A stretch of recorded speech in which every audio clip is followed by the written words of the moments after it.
I mean, it's obviously different from what I said. So this is from, slide number 11? Yeah, slide number 11. If you click on the little John Travolta picture in the bottom right-hand corner, it'll take you to this. So what was a way that we could build up a charge? What was the way to get in? Rude? Do we have, is that a person? I don't know, that was rude. Maybe the door just closed. No, Maybe I we think do. it did, because I just want, like, I just saw it go through the window. Casper's joining the class. Okay, If you rub like your feet on like a carpet or something and then you shut the door knob, it'll shock you. okay. So the key there is rubbing, right? You guys said balloons, you said, you gave me quite a few examples yesterday, right? Anytime the things, the example we gave was like clothes in a dryer. We even said like in a thunderstorm, like in a thundercloud, right? The air moving around causes the precipitation molecules, whether it's water or whether it's, bits of frozen water, to tumble around. So we're going to try to get him to create a charge. Notice how there's little negatives, those are showing electrons. Okay, That wasn't creepy. it should not be doing that. It is a little like Halloween themed in a way, but notice how he keeps building up more and more and more and more charge until he can't take it anymore, and it's so unbalanced that it experiences that discharge. So Try that. that shock is trying to get rid of those electrons. So notice what happens to the electrons in him. So he's negatively charged. What does he say? Kazouch, I think. I don't know. And so now he's not charged. He has discharged, right?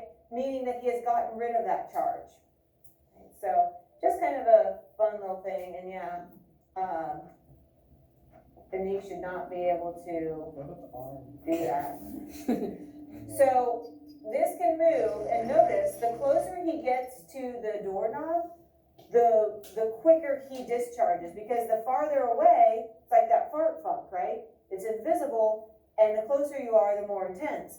Well, it's going to be more likely to discharge when it is close to an object that will allow that to happen.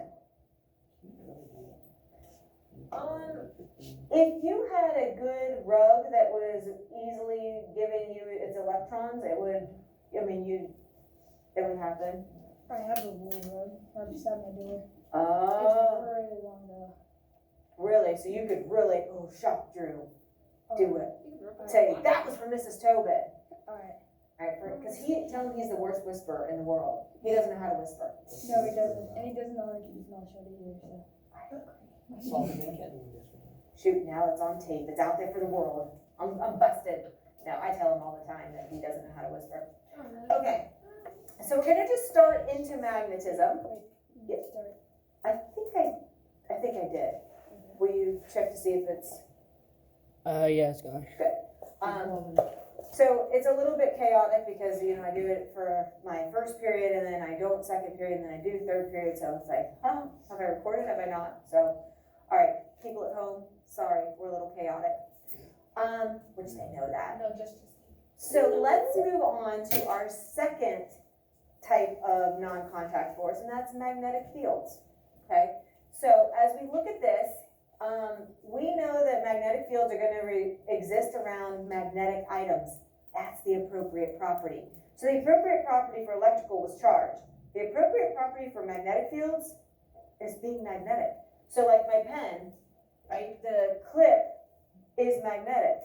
It has the appropriate property. The plastic does not. It is not magnetic. And no matter what I do, I'm not going to make this plastic magnetic. It's a property of plastic that it is not magnetic. Property of this metal that it is magnetic. So it's good. It's not like I've turned this off. It's not like this is broken. It's just not, it's exerting the magnetic field, but nothing around it is able to pick that up. Okay? All right. So that's a pretty basic appropriate property. So if a second magnetic object is placed in the field, then the two objects are going to experience magnetic forces that can either attract or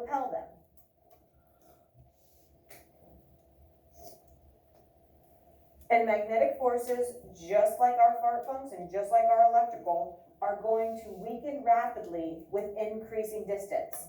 So the farther away you get from the fart funk, the less intense it becomes.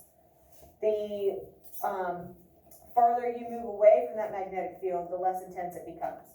So I have a little example. Here's a magnet. It sticks to my board. Great, no problem. All right, actually, let me use this one. Proving it's still a magnet. Here we go. All right, so if I stand here and I drop it, is my board not working? Is my magnet not working? What's wrong? What's going on? It's too far away. Probably too far away. It doesn't have a high enough charge. Okay, so maybe it's not strong enough. Maybe it's too far away, right? I mean, it's working just fine there. What if I, ooh, Oh, it's evolving. too far? So there's kind of a sweet spot. Like I can be about a centimeter and a half away, and it will suck it in. If not, the other non-contact force of gravity wins, right? If I'm close enough though, because it has the appropriate property, it will stick. But I have to be close enough, right? That's the key. So we also know that magnets have opposite ends. They have a north end and a south end, just like our charges, right? We had a positive charge and a negative charge. So it's not really a charge, but it kind of, in our mind, we can kind of look at it the same way. All right, so let's,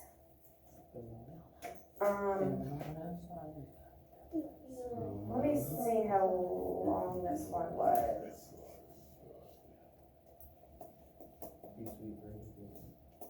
Yes, and if you would, and I'm sorry if I'm telling like 7 different classes the same things. If you would be out, if you click that G Suite for Education, it should let you see it. Okay.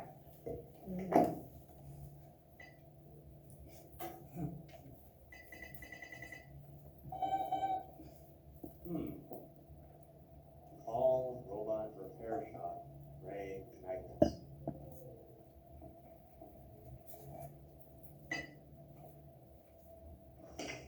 Dear Tim and Moby, why do magnets stick to things?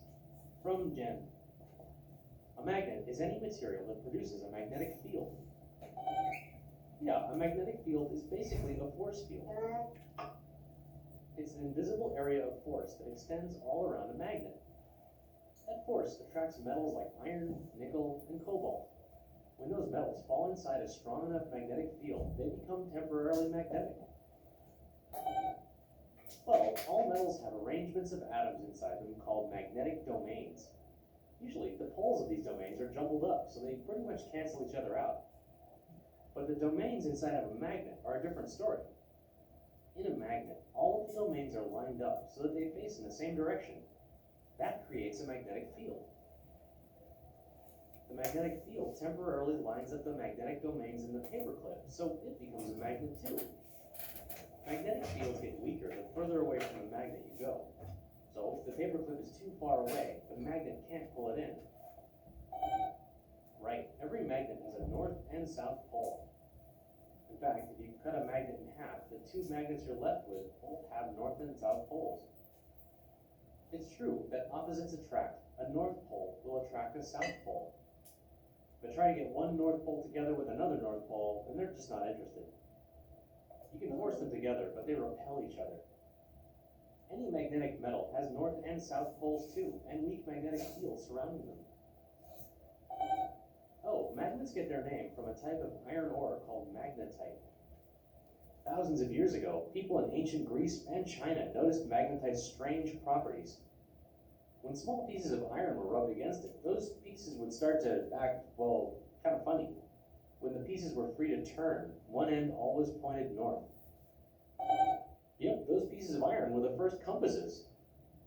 Compasses work because the Earth has its own magnetic field, with magnetic north and south poles, slightly offset from the geographic poles.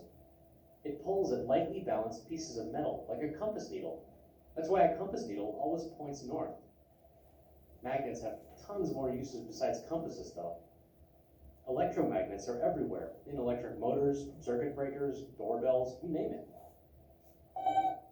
Oh, when you run an electric current through a piece of wire, it creates a magnetic field around the wire. That's an electromagnet. You can control the strength of the magnetic field by changing the amount of electric current you run through the wire. Oh sure, robots are built with electromagnets too. Hey, what do you think would happen if you turned up your current?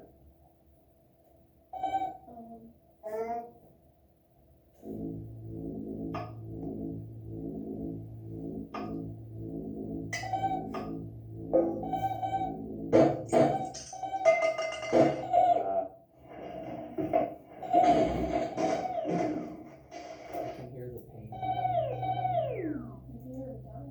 Again, they don't Or always if make the you greatest want. decisions. Alright. Okay, But like, let's go ahead and stop here. I know we didn't get very far. That's okay. Let's go to, put your notes away and we're gonna go to the Bill 9. Yes! still nice. I just saw